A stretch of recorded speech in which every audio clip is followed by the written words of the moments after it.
क्षमाचा सर्वांना मनापासून नमस्कार। जानेवारी महिना संपत आला आणि फेब्रुवारी महिन्याच्या स्टार्टिंगला आपल्याला थोडा उन्हाळा जाणवायला लागतो। सोबतच मार्केटमध्ये भाज्यांचं सुद्धा शॉर्टेज यायला लागतं। त्यात मुलं आपण जे करेल ते खातीलच असं नाही, त्यामुळे आहे तेच एकदम टेस्टी आणि मजेदार जर बनवलं तर मुलांना नक्की आवडेल। आज आपण मोड आलेल्या मुगाची चमचमीत आणि टेस्टी मुगाची करी बनवणार आहोत। सोबत रेस्टॉरंट स्टाईल जीरा राईस बनवणार आहोत। तर वेळ न दवडता आपण रेसिपी करायला जाऊया। इथं मी एक बाउल भर मूग घेतलेत, त्याला छान असे मोड आलेले आहेत। ते एका कुकरमध्ये घ्यायचे। तर त्यातले थोडेसे मूग मी बाजूला ठेवून देते, कारण खूपच जास्त होतील।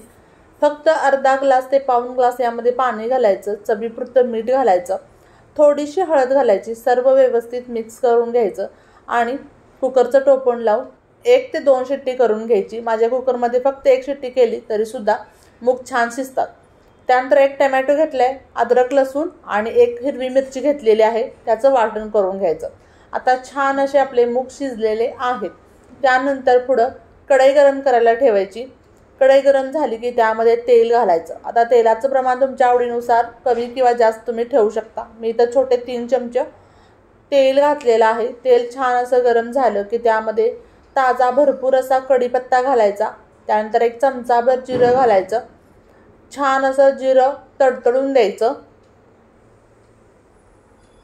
त्यानंतर त्यामध्ये अगदी चिमूटभर मी हिंग घातलेला आहे। हिंग घालणं अगदी ऑप्शनल आहे। आता आपण 1 मोठा बारीक चिरलेला कांदा यामध्ये घालायचा आणि तो छान असा परतून घ्यायचा। कांदा छान असा परतत आला की आपण त्यामध्ये बारीक केलेला जो मसाला होता तो घालायचा। त्यामध्ये टोमॅटो आहे, हिरवी मिरची आहे आणि अद्रक आणि लसूण। हिरवी मिरची मुळे काय होतं, एक छानशी अशी वेगळी टेस्ट आपल्या भाजीला येते, त्यामुळे थोडीशी आपण हिरवी मिरची 1 किंवा 2 वापरायची आहे। आता इथं कांदा लसूण मसाला मी वापरलेला आहे, तो तुमच्या आवडीनुसार तुम्ही कमी किंवा जास्त वापरू शकता।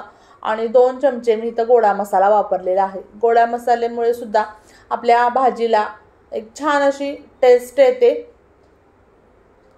आता छान असा मसाला आपण भाजून घेतला। छान असं तेल सुद्धा सुटलेलं आहे, तुम्ही बघू शकता स्क्रीनवर। त्या पद्धतीने छान असं तेल सुटलेलं आहे। त्यानंतर आपण मोड आलेले मूग यामध्ये घालायचे आणि सर्व आधी व्यवस्थित मिक्स करून घ्यायचं।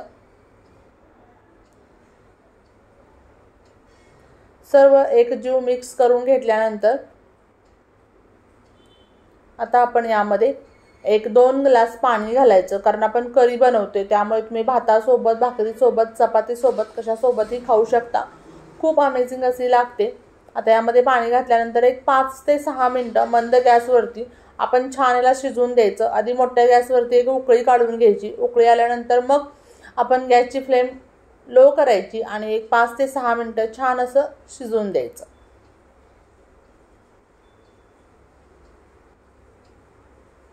आता ही आपली भाजी छान अशी शिजलेली आहे। त्यानंतर मी यामध्ये फक्त 2 चमचे शेंगदाण्याचं कूट घातले। कूट घालणं अगदी ऑप्शनल आहे।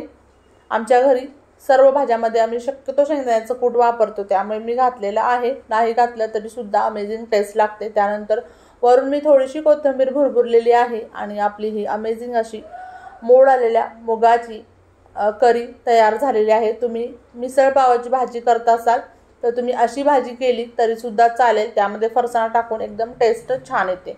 आता इथे मी राईस जो आहे तो बॉईल करून घेतलेला आहे आणि तो बाजूला काढून थंड करून घेतलाय। त्यानंतर एक पॅन ठेवायचा।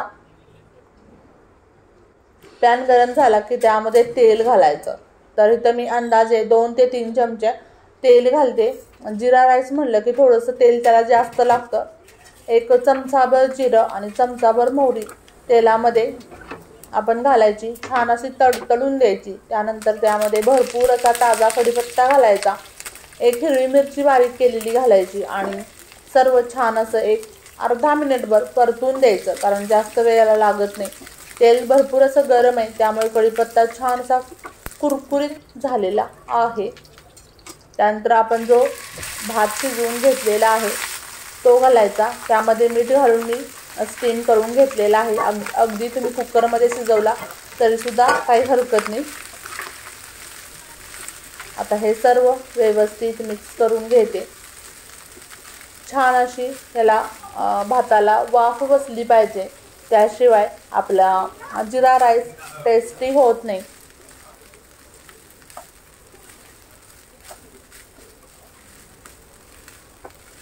नेहमीचेच पदार्थ जर आपण थोड्या वेगळ्या पद्धतीने केले तर मुलं आवडीनं खातात। तुम्ही सुद्धा या पद्धतीने मुगाची करी आणि जिरा राईस करून बघा, तुमच्या मुलांना सुद्धा नक्की आवडेल। त्यानंतर मी 1 चमचाभर तूप वरून सोडलेला आहे, त्यामुळे भात एकदम मऊ होतो, भाताला एक वेगळी टेस्ट येते। आणि 1 वाफ आल्यानंतर भरपूर अशी कोथिंबीर वापरलेली आहे। त्यानंतर मी एकदा सर्व व्यवस्थित भात मिक्स करून घेते।